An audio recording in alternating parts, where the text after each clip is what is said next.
right. Thank you, guys. Yeah. So the topic today is beyond the annual pen test. So during, I guess I should turn that on. There we go.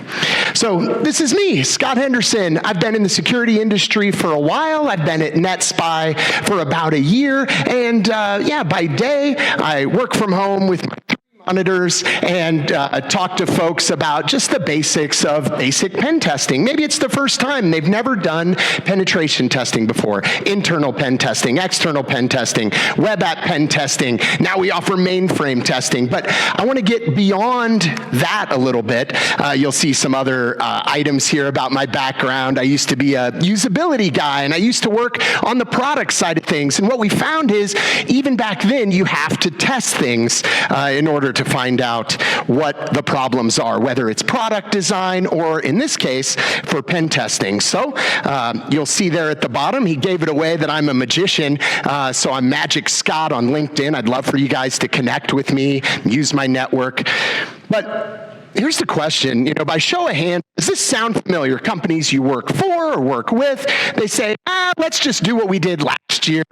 Our network hasn't changed. Let's just do the same thing, and maybe inflation increases it by a few dollars each year, and we'll just do the same thing again. But that's no good, right? Because there's so much more that we can do. So let me move forward here a little bit. What we're going to talk about today is a few other things. The human element, monitoring the perimeter, using detective controls. And then the final test, ultimately, just like the Death Star that Philip was talking about, is do all those layers work together? Can the good guys at NetSPI or a pen testing company be able to work through all those different elements?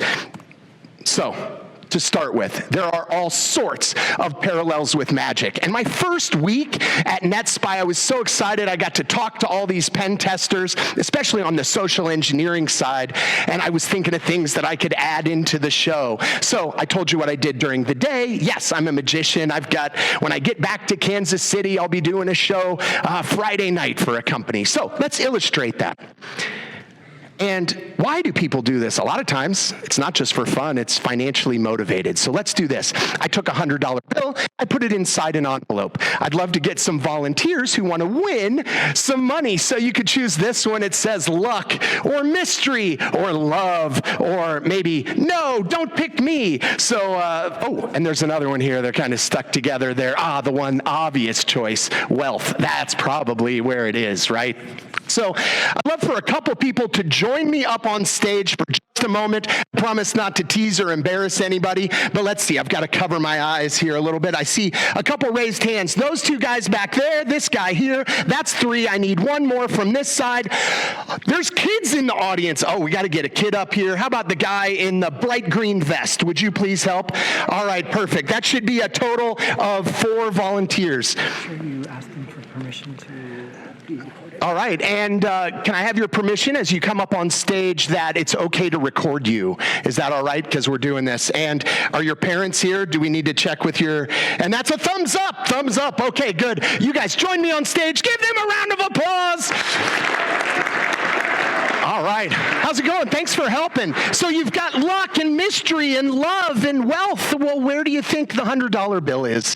Go ahead and choose an envelope. Okay, grab love. Very nice. Little reverse psychology. Go to the end of line. Also, watch your step because we're up on stage here. Hi, how's it going? 4 choices for you. You could choose luck, mystery, wealth, or no, don't pick me. Your choice. Let's choose the wealth. All right. What do you guys think? Our studio audience? Okay, the one person. Yes. Of course. Wait a second. What's your name? Jason. Step over here for a second. Okay. And you get to go next. It's down to 2, mystery or luck. I'll choose mystery. All right. Doesn't that kind of feel like that game Deal or No Deal with Howie Mandel and all the suitcases? Do this. open yours, open yours, open yours. Take a look inside. Don't open yours yet. And you can stand right here so they can see you. Hang on just a second. Now, while you guys open yours, that's kind of like pen testing in a way. We've got to try different attack chains. What'd you guys get? Oh, lottery tickets. I guess I said you had a chance to win $100. If you'd like a Missouri lottery ticket, well, they're yours. Okay, so now we're going to switch to that old game show, and I know there's some math people in the audience, not deal or no deal, but let's make a deal. You can either switch or don't switch. Don't switch. Don't switch. Is that your final answer? All right, we'll give him 5 seconds. 4, 3, 2, 1, 0. Not switching. See, I knew that was going to happen. So let me show you what you guys could have all won, and you keep me honest. Luck there. Okay, pull that out. There's, of course, the $100. There it is. If we hold it up to the lights, you can see the watermark. Yes, it is real, but I'll keep that. And hey, more lottery tickets in case you guys were to hold it up to the light and try to cheat. But I knew this was going to happen. Go ahead and open your envelope, please. More lottery tickets. That's good. And oh, a Magic Scott business card, but on the back there's a note. And if you look at that, it says, thanks, I knew you wouldn't switch. So just like somebody who had pen tested the system, I think we know exactly what's going to happen before it happens. You can keep that. Give the lottery tickets to your mom or dad, okay? Technically, they'll split the winnings. Thank you, guys. Give them a round of applause. All right. Perfect. Well, you know, I guess I was always somewhat of a hacker before realizing it, right? When I was a kid, I'd watch Matthew Broderick and that, hey, shall we play a game? And it is a strange game that we just played, right? I guess this says, you know, the only way to win when you're playing global thermonuclear war, if I even said that right, is to not play Magic. It's worth trying it out. Just like pen testing, you've got to test it. You've got to always test it. So let's talk about some parallels here. One thing that we do at NetSPI is social engineering. And as part of that, sometimes we'll do physical pen testing. So I'm going to tell you a quick story of a time that we were successful of a data center. This is a data center that has gates and something called man traps, which I hadn't heard of before I joined NetSPI. What that means is the door opens up, you go in, the door closes, the next door doesn't open up unless somebody allows access, right? And doing the recon before, we had learned that some of these security guards like to take security into their own hands, which is fine when it's a bad guy, but when we've been hired by the company to do it, what were we going to do? So here's what our guys came up with. One of them had recently had the Orkin Man or some sort of bug spray company come to their house, and they found that there is a way to get pre-approved vendors through the door. So they faked a domain. It wasn't Orkin, it was some spoofed domain, and they went through and they sent this email. It just says, FYI, a person's name will be arriving early on Friday. This is an ad hoc visit for winter pest proofing, whatever that means. And they sent it and immediately got the response, yes, okay. So then what did our team do? They found out what kind of trucks these guys used. They put those magnets like you get at Vistaprint or online, and they slapped those on the side. They printed some special shirts and rented some fake equipment and a ladder. You guys know physical pen testing. You always want a ladder. And I see some head nods, definitely. And so that's what they did. They went in and they were able to go in. And ultimately, the outcome is that they were able to get around the data center. There were two of them. One of them was able to chat up the guard that held doors open, and the point is they never really. Oh, let me advance the slide. Here's us and. On site with our rented truck. You know, all of this was only about $150. And you can see the ladder in the back of the truck. So while one person was chatting up the guard, the other person was setting up the ladder. Even though some of these servers were surrounded by cages, they were able to go around a corner, get up in the ladder, and often, as you guys know, use a ladder, get up in the ceiling. Sometimes cages only go up so far. They would have been able to get down into that.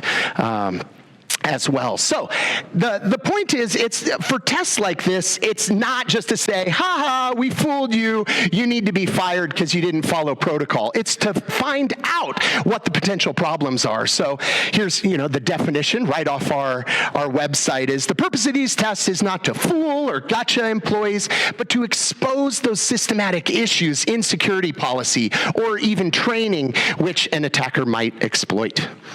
So let's jump away from physical pen testing and jump to voice-based pen testing. Sometimes it's called vishing or phone-based testings.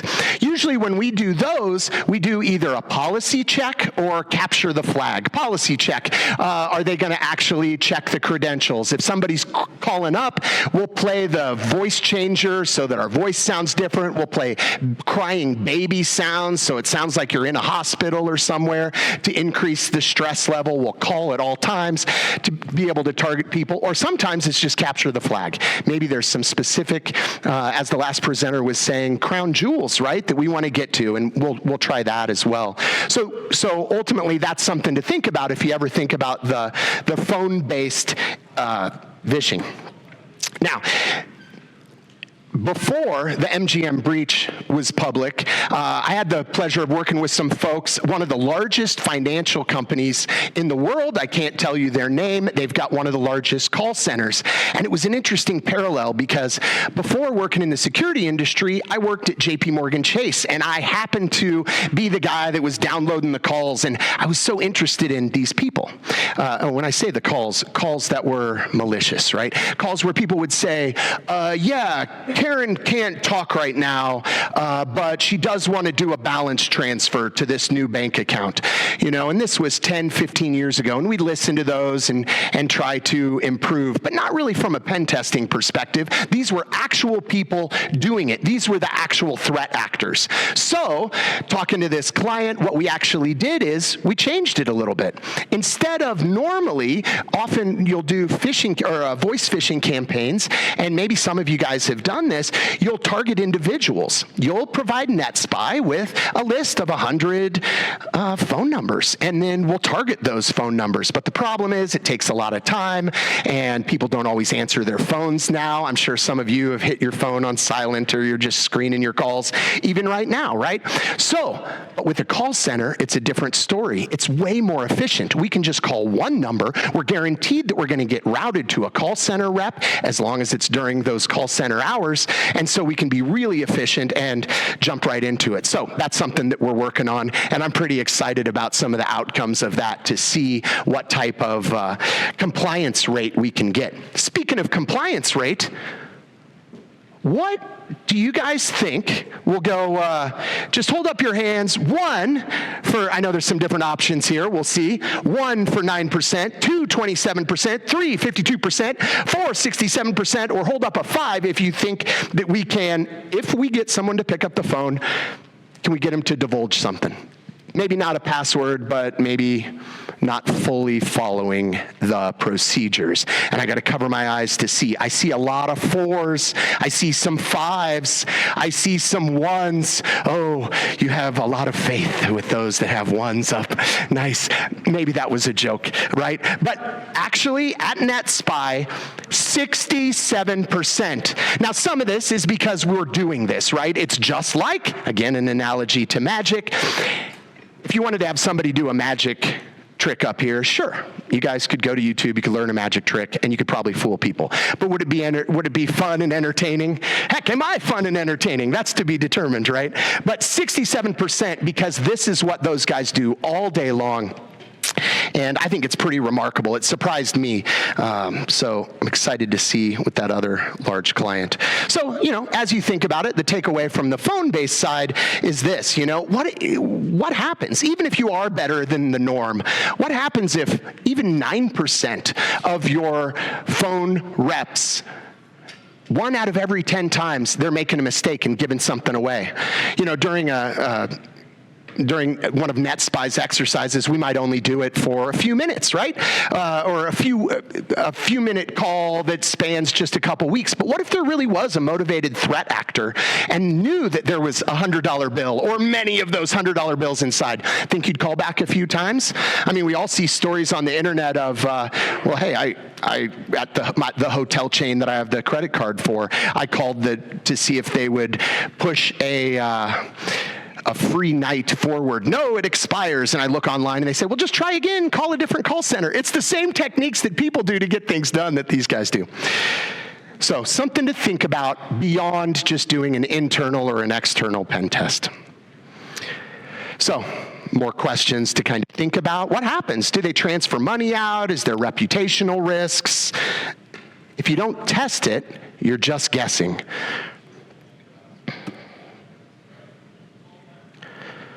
So I want to show another magic trick, and I know that also timing is somewhat restricted. So I'm going to finish a little faster. I'm going to finish in about 3 minutes, if that's all right. I want to try one more thing because I think this will stick with you guys.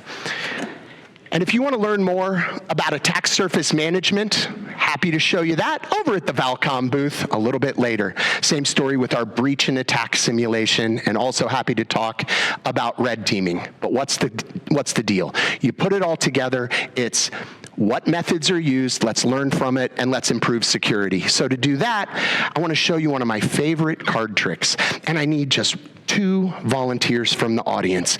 Okay, so I see, oh, that's always good when one kid is pointing to another. So let's do this. I want to get an adult and a kid. How about this? Is that your dad next to you? No, you don't know. He's like, no, I don't even know that guy. No. Is it your dad? No. Okay, how about, can you two come up? Can you come up and bring your mom? Is that all right? Can you guys both come up here and give them a round of applause? Come up, we'll do a 2-minute trick, and we'll finish the show. Perfect. Another thing I prepared, by the way, if you guys want to, just as a reason to come and stop by the Valcom booth, I've got special marked decks of cards. I've got some gambling tools that gamblers use to win with dice. We can talk about that at the booth. I can teach you guys a card trick, maybe a way to win a free soda at, oh, you're even wearing a NetSPI shirt. Zoom in on this. Okay, we'll tell you the story of the NetSPI shirt later. Did you know that? Okay, perfect. My dad gave it to me. His dad gave it to him. All right. This represents the crown jewels. Now, the reason, if you're watching a recording and you didn't hear the earlier presentation, someone said, is that what you call it, the crown jewels? Well, for this, that's the crown jewels. It's right in there. Can you please secure the crown jewels? Don't let me get to the box until the end of the trick. And I might try. I work for a pen testing company, right? And this is a quick card trick. It's about as quick as it gets. Let's shuffle. Springing it from hand to hand. It doesn't actually shuffle. It just looks good on camera, right? Okay, there we go. Perfect. Choose, what's your name? Raiden. Grab any card you want. And I want to make sure that's important to you. So is there something in your life that's really important? Don't say, think about it, and write that person's name on there, or you can draw a picture of something that you desire, anything you want. And then he's going to show it to the audience, and hopefully the camera can zoom in on this a little bit, just so you know that there's only one card here. Also, I should say, I don't set anything up in advance. I don't use electronic devices or cameras that I'm peeking or anything like that for these tricks, because I know as soon as this is over, you guys will all talk and go, oh yeah, he told me to say that, and he paid me $20. All right. Show everybody the card. Thank you. Okay. I'll try not to look at the monitor here, and let's finish up. Put it back in the deck wherever you want. Ooh, did you see that? He put it in there, and then it was lower, and then he changed it. Good, okay. Well, we'll see. The thing is, if you partner with the right partner, like Valcom, and if you use NetSPI, like your shirt, you can get some amazing things. Can I have the box? I don't know, am I supposed Is it the end of the trick? Thank you. That was a test. Sometimes people hand it right over. But yeah, in fact, can we do this? Can we put it right here on the N of SAINTCON? And there's a latch. Can you open the latch? Now, there's no way that I could know that the word joy was written on that card. There's no way I could know that, right? Yeah. Open the latch. There's a treasure chest. Set the treasure chest next to there and step to the side. I want everybody to see this. Inside the box. Now that is all folded up. Maybe like your data when it's sold on the dark web, manipulated just a little bit, right? All right, here. Can you please open that up? Let's see, what were you guarding? That was in this box, securely in this box, but